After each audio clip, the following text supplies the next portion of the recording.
If you have been following me for a while, you will know that I work with many clients who are dealing with a partner who is currently having an affair or was having an affair. And if you see many of my client interviews, you'll also know that many of them eventually are able to rebuild trust 100% permanently with zero chances of a relapse. I've never seen a case where one of my clients reconciled after an affair and eventually an affair happened again. I've never seen one instance of that. So in this video, I'm going to show you the exact thing that I teach my clients that allows them to do what many would consider impossible. So what I'm going to say may be very difficult for many of you to hear, maybe quite controversial, and I do expect a lot of hate, and I don't expect this video to actually do well, but I've made it my mission here to actually tell you guys what you need to hear and not what you want to hear. And if you're mature enough to actually want to hear some of these difficult things I'm about to say in this video, then this video is exactly meant for you. So right now, if you find your partner is having an affair, you're going to do one of these 5 things usually. First thing is that you want to blame and basically villainize your partner. Or you could be blaming and villainizing me, the messenger, me making this video, for example. You could also be blaming and villainizing yourself. So this is what we call self-flagellation, where you're basically beating yourself up and destroying your self-esteem because of the fact that your partner cheated and you're feeling sorry for yourself. You're going to want to now claim and assert and justify your values. So this is you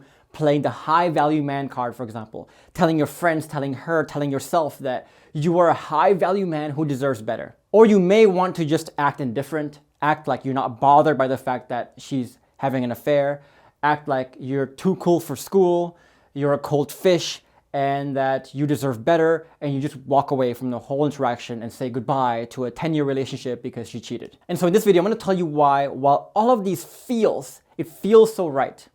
It's what everyone is telling you to do, and it's what most people would do as well. And while every cell in your being is going to want you to do this because we've been programmed to just simply in a black and white way blame the person who's having the affair. All these actions are what we call TBUs, true but useless at best, and TBHs, true but harmful. And I'm going to show you in this video why that is. So the first key principle that I want you to really keep it in mind is that the root of all issues are always when one of the 5 pillars are broken. To really understand this, let me ask you this question.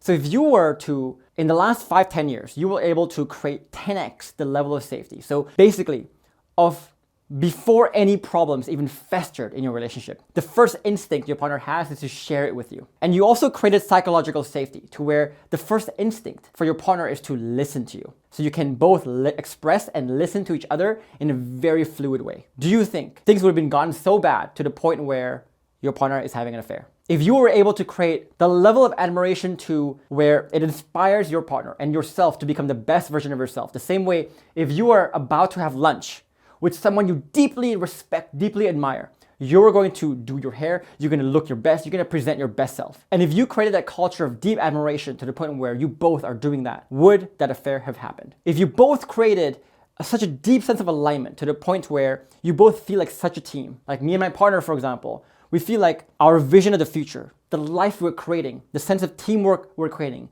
is so irreplaceable, would your partner have cheated? If you created this level of passion that she cannot find anywhere else, would she have cheated? And if you were able to create all these 5 pillars and they're backed up by deep internal shifts to the point where creating these 5 pillars is something you just do. It's like brushing your teeth, it's like breathing for you, where you accidentally sometimes create safety without even knowing it, where you actually can create safety with joy, with consistency, and everything you do creates safety in the 5 pillars. Do you think your partner would have cheated on you? And the obvious answer here, guys, is no. Your partner would not have cheated on you. And so this is the first kind of level of acceptance and takeaway that I want you to have, is that whenever your partner is cheating on you, yes, she's betraying the relationship, but I want you to think about the ways in which you have betrayed that relationship long before her betrayal via the affair here. Just think about that. I know that's really hard to take, but just think about that question right there. So like we say, right? If you want someone to spend their one and only life with you, that's a really big ask. And then you have to ask yourself though, if you expect your partner to dedicate her one life to you like this, are you delivering big? And if you're not delivering big, then do not get confused, upset, frustrated when she's not delivering big as well.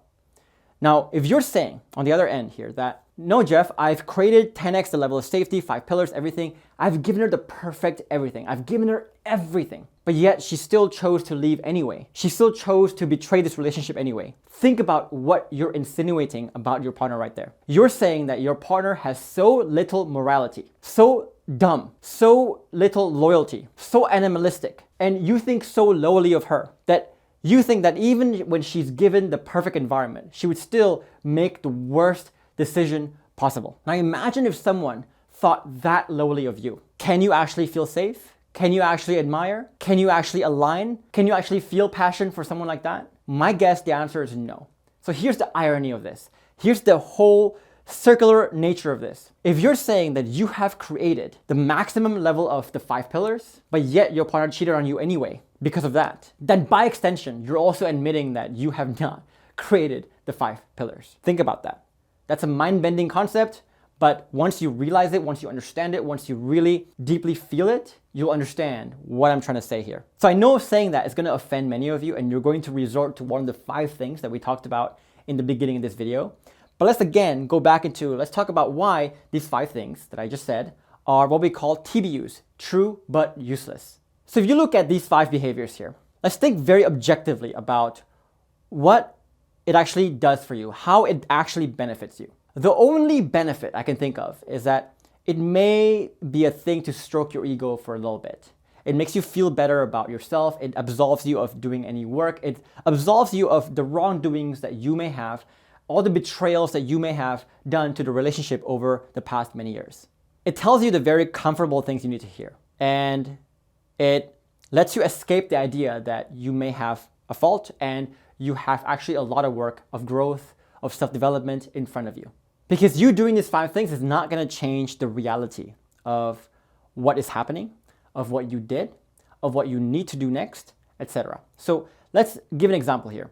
So for example, does you doing these 5 things change the fact that even though your partner knows the heavy cost of her having an affair, her cheating, she's trying to escape a bigger pain, a pain so big that she is willing to take on that cost and cheat and have an affair anyway? So if you watch a lot of my client interviews where we interviewed a couple, including the person who had the affair, there's never been once where the person having the affair actually did it willingly, enjoyably. It's always ridden with a lot of guilt, with a lot of pain, with a lot of cognitive dissonance inside, because they know internally that they're destroying a family unit. They're destroying many decades of marriage sometimes. They're destroying their financial position. They're destroying the lives of their kids. They're destroying a lot of things. They know that, and they have to live with this. And so, you know how people say, I will not take that thing even if it was given to me for free. Your partner right now is so miserable that she will greatly pay that great deal of cost to just get the hell out of your life. Now think about that. Think about the fact that if when you try to do these 5 things that we said, it doesn't change the fact that you have destroyed the culture, the relationship so much to the point where she's willing to do that right now. Second question, would doing these 5 things actually help you get her back? Or would it actually chase her away even more? And we talked about this in depth in our previous video. So you want to go back there and really understand why this will not attract her back, you can go back there as well. Number 3, does it change the fact that you may not have created and delivered big on creating that safety and the 5 pillars that we talked about earlier? Does it change the fact that if you haven't been creating the 5 pillars in a 10x way, that you have some work actually right now to become 10x and grow yourself to become 10x at creating those things? Does it change the fact that there is someone out there right now who can actually make your partner's one and only life much more fulfilling, much happier, etc.?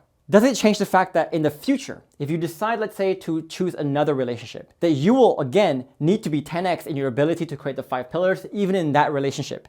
And if you are not, and when the relationship starts to degrade again, you're gonna have to face the pain of that degradation once again. But now you'll be much older with less time left on your life, etc. And the pain is gonna be much greater at that point in time. So again, you can do these 5 things, but you doing these 5 things does not change the fact that this is happening right now. And it may have happened because of some things that you did. And it doesn't change anything about what you need to do. And this is why we call these 5 actions to be TBUs, true but useless. So true, you have every reason to feel angry. True, you have every reason to feel angry at yourself, to feel angry at me, to want to retaliate, to want to act up, to want to act out of your emotions. True, all those things are true.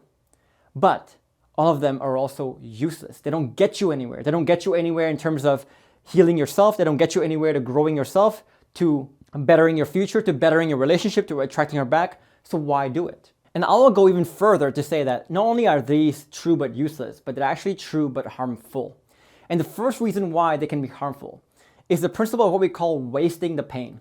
So if you have watched a lot of my client interviews with a lot of my clients, you will see them saying this word, wasting the pain. What does that mean? So you know how they say, you learn more from your failures, you learn more from mistakes, you learn more from difficult moments than you do from easy moments, from successful moments, from the good things that you did. So here, let's say right now you're facing a very tough moment when you find out your partner's having an affair. And let's say that this moment is trying to teach you 20 different things. But because your mind is so preoccupied with these 5 things, you're blaming your partner instead of looking within. You are justifying yourself instead of looking within to see what your actual flaws are. You are ignoring and clicking away and getting angry at videos like this because you really don't want to see the true nature of your contribution to the problem. If you are wasting away the mental resources you have on these useless things, then instead of learning all these 20 lessons that life is trying to teach you right now, you may only learn 1. So what happens is if you learn 1, you're going to make the same 19 mistakes in the future, and you're going to have to feel the same pain over and over and over and over again. So again, not only are these 5 things TBUs, but they're TBHs. They're harmful as well because they lead you to make the same mistakes over and over again until the day you die. And the second reason why this can be TBHs as well is that not only are you not learning the 19 things like we said earlier, but you may often learn the wrong things when it comes to the 19 things. So this is when the old traumas now begin to create new traumas. And a great example of this is when I deal with a lot of people, for example, a lot of men who, because they've been betrayed in previous relationships before, they have such a hard time trusting other people, trusting women, that they always say in their heads, unless they have done a lot to prove to me that they're worth my time, my effort, and my commitment, I will not commit. I will not be vulnerable. I will not give my soul and my heart to them. But when you play this tit for tat game like this, you create a chicken or the egg problem where, okay, so in order for her to prove herself to you, to want to prove herself to you, she's also saying the same thing of like, I'm also waiting for this guy to show me that I can commit myself to him. So she's not going to do the things to prove to you that you can commit. So you don't see that, and you also back away. So both people are backing away together here. Well, in reality, this relationship had so much potential, but because both of you are coming into this with such toxic defense mechanisms, you make failure into a self-fulfilling prophecy. So if you're doing these 5 things again, you are acting from that place of fear, from that place of anger, from that place of trauma. And not only are you acting from that, you're also learning from that place of fear, anger, and trauma. And when you learn from these traumas, you are actually learning really bad defense mechanisms that makes future failures, future traumas a self-fulfilling prophecy. So think about some of the things people say, for example. People say things like, women are XYZ. Basically, women are shallow. Women are boring. Women are dramatic, whatever it is. Or even worse, I've heard some of my comments saying, if you are nice to women, they will take advantage of you. So they're never nice to women, which makes the women nasty, which then makes them say, oh, yeah, women are not nice. And this just like exacerbates the cycle over and over again. So if you find that your partner is having an affair right now, is cheating on you, the first thing I want you to think about is don't waste the pain. I know it's hard. I know it's difficult, especially at this very emotional moment, but I want you to think about the big picture of your life and understand that your life doesn't end with this one relationship, with this one event, with this one affair. There is a lot of life that you still need to live. And the worst part is when people are so carried away by their emotions right now that they either waste the pain or they learn the wrong things, absorb the wrong defense mechanisms that eventually either lead to the same mistakes over and over again for the rest of their life, or it actually leads to more and bigger and worse pains for the rest of their life. That's the thing you want to avoid right now. And number 2 is focus on the right internal shifts. So these are things like having the non-victim mindset, untethering, building a bulletproof vest. Because in reality, again, if you ask yourself, why did my partner have the affair again? The reality is that, and no matter how you cut this, is that you were not 10x in your ability to create safety, admiration, etc. And why were you not able to create safety, admiration, and the 5 pillars 10x of what you can find anywhere else? Because usually the internal state is also weak. So for example, why do most men destroy safety? Because they play too much of a victim, and they often don't know they're playing victim, and they're destroying safety because nobody can feel safe with a victim. And same thing here, if you're not bulletproof as well. So even if you're surviving, even if you are like holding stuff in and you're really good at that, imagine you're working for a boss who, whenever you tell bad news, you can tell that your boss is really bothered by that. And even though they're not angry, you can tell they're holding a lot of anger in. Can you feel safe with someone like that? No. You can only feel safe with someone who's actually thriving. Whenever, for example, my employees tell me problems, I say to it, hey, great, thanks for telling me. That's awesome that you're telling me right now, because the fact that you told me means that I now know about the problem and we can solve it together. But if you didn't tell me, that's a bad thing. And so that kind of thriving nature leads to more of a sense of safety than if you're just surviving. So you need to focus on those internal shifts. And once you focus on those internal shifts, I want you to focus on building those 5 pillars. And once you can build the 5 pillars, 10x of where she can find anywhere else, really, that's the point where you have a superpower here. And you are free to use your superpower however you want. So a lot of my clients, for example, choose their growth and they eventually say, I want to use my growth to actually save my existing relationship. That's totally fine. Some of my clients, like Zachary, for example, he chose to use his newly developed superpower to find new relationships.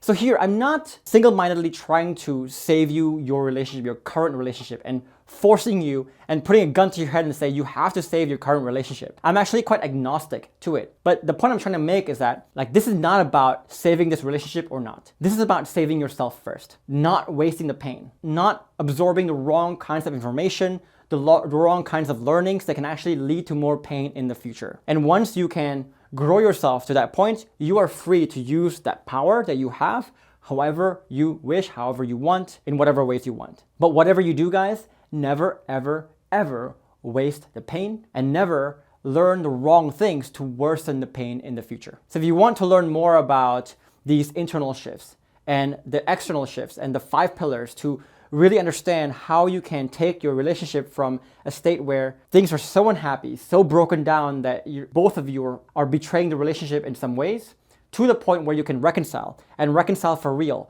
with 0 chances of relapse, then you can join me in my masterclass in the 5 proven steps to rebuilding your relationship from the ground up. In that masterclass, I'll show you the exact steps all the clients have used that you see in all my interviews to get them from A to Z. So if you want to join me in that masterclass, guys, click the link above my head or also down below this video. But for now, I'll see you in the next one.